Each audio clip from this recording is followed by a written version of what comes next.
don't need a high-end designer or a lot of money to get a luxe look. Be your own interior designer. This is Affordable Interior Design, the podcast. Here's your host, Betsy Helmuth.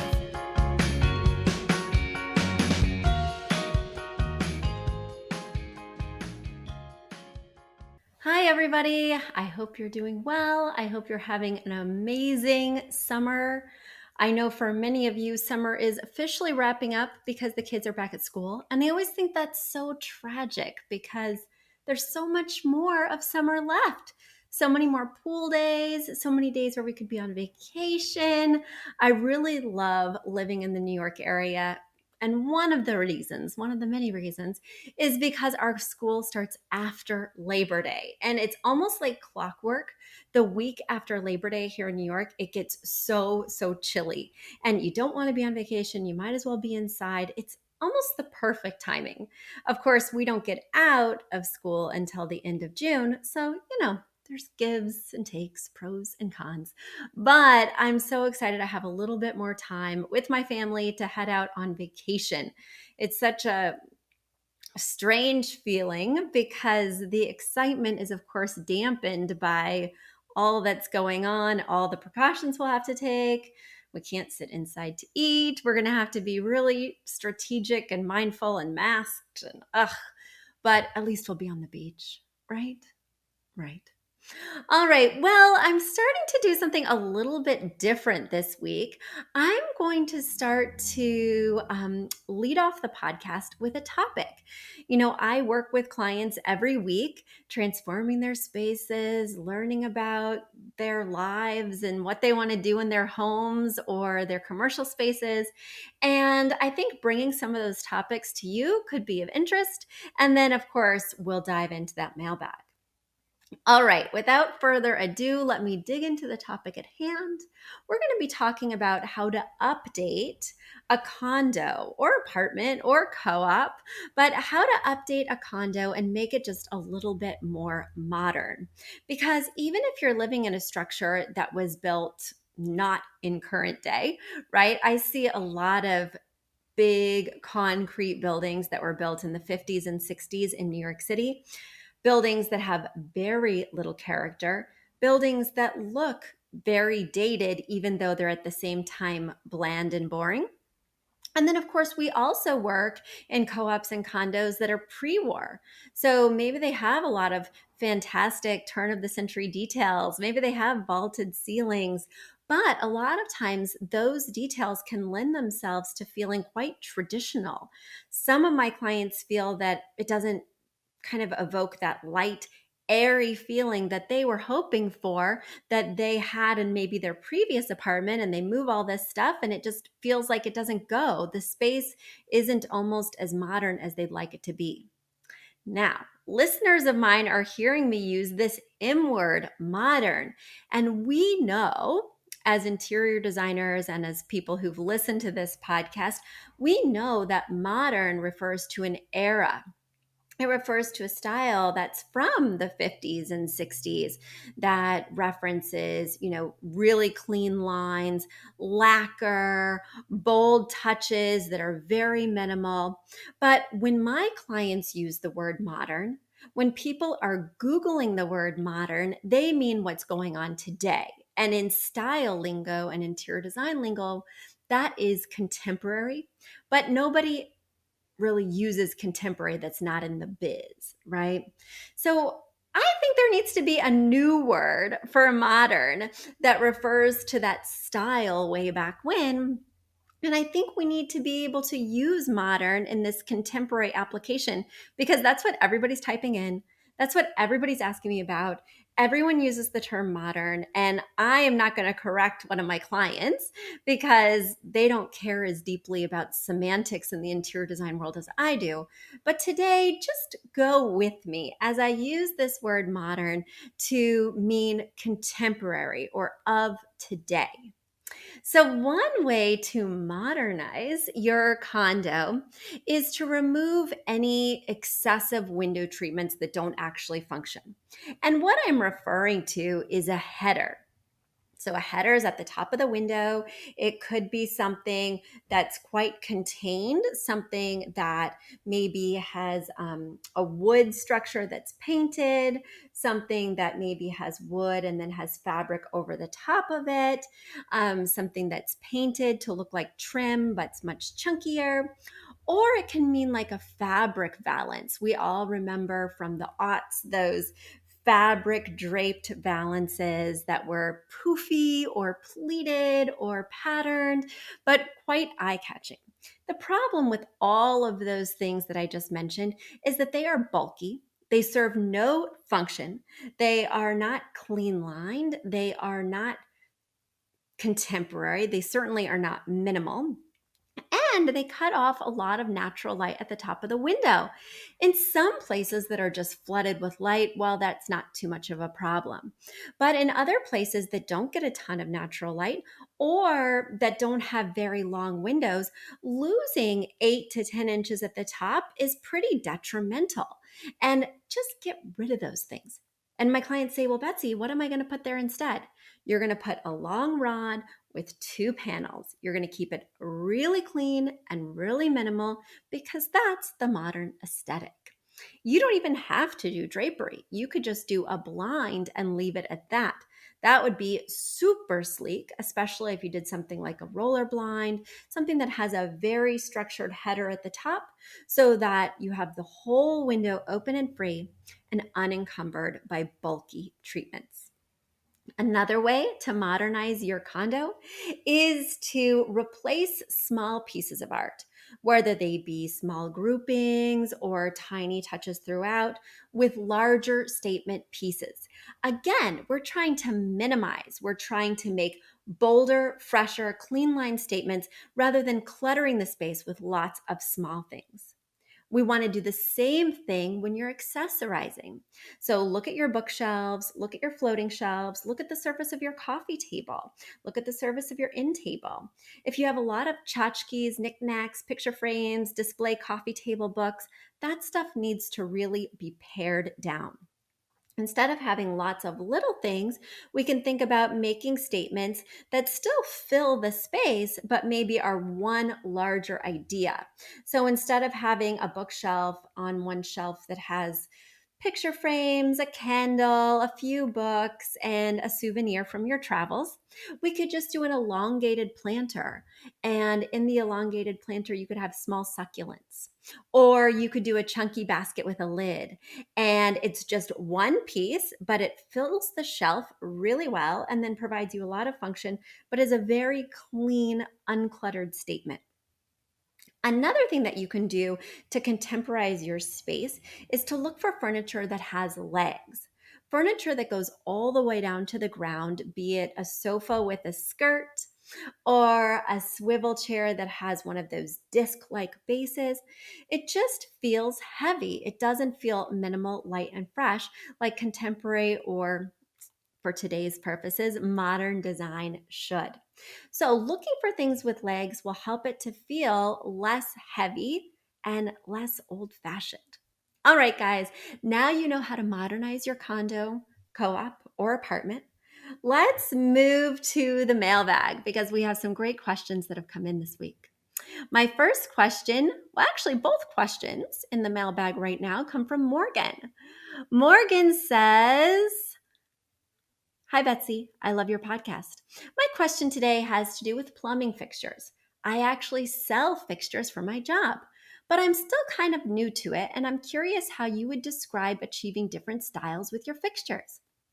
One example would be I had a client come in asking about mid-century modern fixtures and how to make that cohesive with the rest of their home. Typically, my clients say they want modern. There you go, Morgan. Clients use the word modern. Maybe we need to think about that. Typically, my clients say they want modern or sometimes even traditional.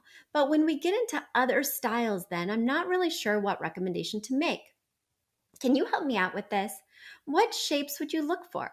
Are there certain colors or finishes that fit into one style better than another? I do tend to see black with modern, or oil rub bronze tends to be in more traditional homes. Do you have recommendations what to look out for? Feel free to talk about lighting as well. I think these things go hand in hand as these items are frequently purchased together to match finishes. Thank you so much. I look forward to hearing from you. P.S. If you already have an episode about this subject, just let me know so you don't have to double record. You do have almost 300 episodes, though, and I love listening to you. It's hard to sit down and to listen to all your episodes, but I have been listening. Well, thanks for listening from Cincinnati, Ohio, Morgan. I'm happy to help with this. First of all, congratulations on your new job. Working in design, whether it's recommending plumbing fixtures or whether it's picking out wallpaper like I do, is a really fun occupation. And I hope you realize that now more than ever, it makes a really big impact in people's lives. We're all at home all the time. We need to be looking at pretty things that align with our style. All right. In my humble opinion, there is not one finish that aligns with one certain style. I think that metal finishes can fit into any number of styles. I think black metal finishes can work really well in modern or contemporary design, as you mentioned. They also work beautifully in rustic farmhouse. They can be just the right thing in an industrial style space. And of course, they can be traditional depending on if there's some detailing to them, things like that. So it's not about the finish of the piece that gives it its style. It's about the lines, the shapes, the look. Because I have done traditional spaces that use polished silvers and chromes. I have done traditional spaces that use black metal finishes. So it really doesn't fall in one bucket or the other. I do have strong opinions on finishes, metal finishes when picking out hardware. The first is that you should keep it consistent throughout the home if possible. I know a lot of us are moving into homes and we just want to renovate the kitchen and we don't want to change out every doorknob and hinge from the attic to the basement just because we want a new faucet. It's not practical for all of us. I know that my kitchen features silvers and the architecture of my home actually has a lot of oil rub bronze. It has those old doorknobs with the crystal and then the oil rub bronze back plates. But I don't have the time nor the energy to change all of that out right now. And so it's less than ideal. But if I was starting from scratch, if I was working with a client, we could just start making some dreams come true. Well, I would keep the metal finishes throughout the architecture of the home consistent. So you'd want to be asking the client, let me see the hinges of the home. Let me see the doorknobs. Let me see the other things like the light fixtures you mentioned, things that they're not going to change, right? So that's the first question. Then I might want to see the architecture of the home. Picking out a faucet could be for a kitchen, could be for a bathroom or powder room, and that needs to match with the architecture. And also, you want to ask your clients about resale value because just because you have a client who loves mid-century modern, let's just say that that mid-century modern loving client moved into a Victorian. Well, even though a lot of her furniture might be harkening back to that mid-century modern era versus going way back, right? If you put a mid-century modern faucet in a Victorian, unless you do a lot of work to undo what's already going on architecturally in that space, it's going to look like an anomaly. It is going to look like the odd man out, right? And it is not going to be cohesive with the space. So I always want to know, what type of architecture are we dealing with? If it's something more neutral, like those 50s and 60s apartments in New York City that are just concrete blocks, right? There's really nothing to them. You could project your own style quite easily when picking out a faucet. But in a place that already has a lot of personality, you better start to compromise, or else you're going to have to completely gut the whole place. So I hate to tell you that the answer is much more nuanced, but Morgan, the answer is much more nuanced, and there is no finish that aligns with one style.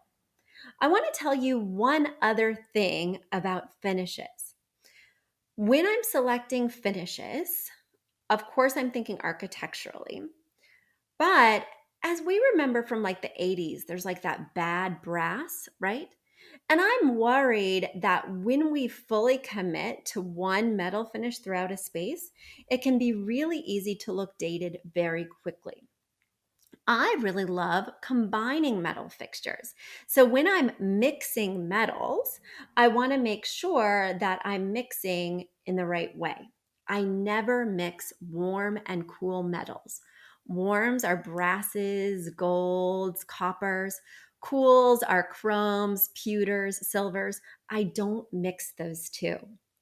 But there's another type of metal finish called dark metals. And that's what you were referring to with your black, your oil rub bronze, your wrought iron. Those are the dark metal finishes. I will mix dark metal finishes with the cool metals, and I will mix dark metal finishes with the warm metals. That can make the space look much more designerly, much more complex, and can give it longevity and help it to not look dated as quickly. Morgan, so many finishing tips that even if your client comes in and gives you a question that might stump you, you'll have lots of feedback and lots of other things to share with them. And then you can write me that question. I'll answer it and you'll know for next time. So keep me posted, Morgan, and congratulations on your new job. I actually think after previewing the mailbag that you had another question. So let me dig in and see what this one was about, Morgan from Cincinnati. You write, my secondary question would be, how do you feel about mixing metals? Uh-oh. I just gave you a little preview there. I have some clients who are very interested in having multiple colors in a bathroom or kitchen. What do you think about having one finish in your shower and the sink having another finish? Or maybe not matching exactly to your appliances in your kitchen? I would love to hear what you have to say. All right. Well, I gave you a little preview in my last question, but now we're going to take an even deeper dive. So, when I decide that as a designer, I'm going to mix metals, I make sure that I have at least one piece in the room. So each room where I'm mixing those metal finishes, I have at least one piece in the room that is two-tone, that combines both metal finishes that I'm choosing to use in one conspicuous piece. Conspicuous meaning that it's clearly visible the minute I walk into the room so that I understand the visual rules of the space. So, say we were designing a kitchen, right? If I wanted to combine silver metals, which a lot of us do, with, let's just say, dark metals, right? Because you know I'm never going to mix them with warm. So if we're combining that silver metal finish with the dark metal finish, maybe I would choose dark metal handles for the cabinetry. Maybe I would choose stainless steel appliances and maybe a silver finish faucet. But in order to play both things at one time, I would pick those overhead kitchen pendant lights that are above the island. I would make all four of them two-tone, prominently featuring silver and prominently featuring that dark metal finish. Another thing that I feel very strongly about is as you're incorporating metals throughout the space, you do not have to match the metals. In other words, if I'm using chrome for the faucet, I wouldn't necessarily have to do chrome for the handle cabinet. Oh my gosh, cabinet handles, right? So I could do like a brushed finish on the handles and I could have a chrome or shiny or polished finish on the faucet, and that could definitely work together. So this has given you a lot more. We just went down the rabbit hole even a little bit more, but those are some guidelines that will help you to color mix in terms of your metals like a pro with confidence, easily sharing highly valuable tips with your future clients. I know that your boss at the plumbing fixture company is going to see and recognize all these amazing tips, this wealth of knowledge that you're bringing to the clients. And I have a feeling you're going to be climbing that ladder at that company very, very soon. I love hearing your passion, Morgan. And as I mentioned before, guys, don't hesitate to send me your questions. I would love to hear more about the quandaries that are going on as you're designing either for your work or for pleasure at your own home. You can send me your questions to affordableinteriordesign.com/podcast. Once again, affordableinteriordesign.com/podcast. I love answering them each and every week. And now, guys, I'm going to sign off so I can go pack my bags and head to Rhode Island. Until next time, bye. A big thank you to our amazing producer, Catherine Heller, to Aton and the MCR House Band, and to Affordable Interior Design, the sponsor of this podcast and the premier place to get an amazing look on a budget. Check out affordableinteriordesign.com. If you guys love the show, the very best way to support us is by spreading the word. Tell your friends or write us an awesome review on iTunes. So until next week, guys, thanks so much for joining us, and I'll talk to you soon. Bye.